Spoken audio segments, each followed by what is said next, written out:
So first of all, I would say public education is one of the things that makes Ontario such a strong and good province and a great place to live and raise a family.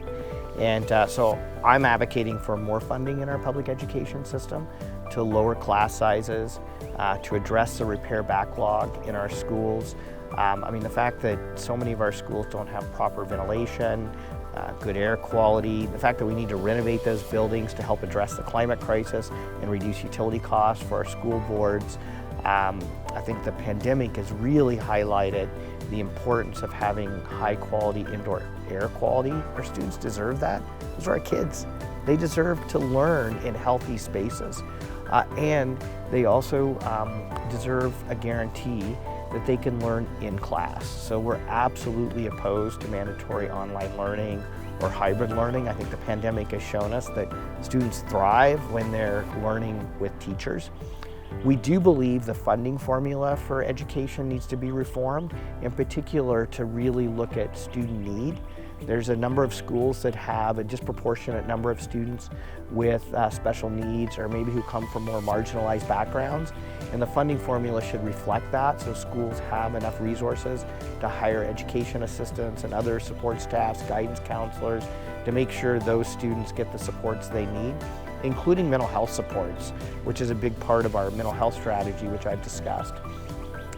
And then obviously we're going to need more funding to lower class sizes. I think the pandemic also has revealed how important it is to make sure our class sizes don't get too large. And I was out on the picket lines with teachers the year before the pandemic, fighting against the Ford government's cut to education that would significantly increase class sizes and brought in mandatory online learning. And thank goodness we succeeded in that, given what happened during the pandemic.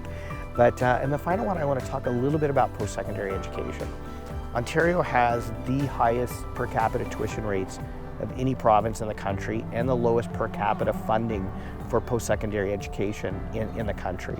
And I think that is hurting what could be our competitive advantage, because one of the things that makes Ontario a global competitor is our highly educated workforce.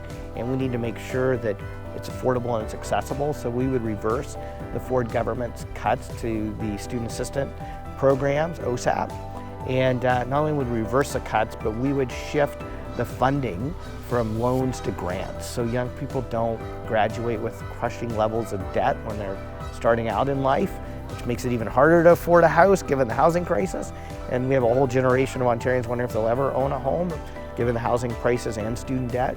And then the other one is to make an investment in our post-secondary education student, both colleges and universities, to bring their base level of funding up more towards the national average, so we ensure that not only can students afford to go to post-secondary, but it's high quality education.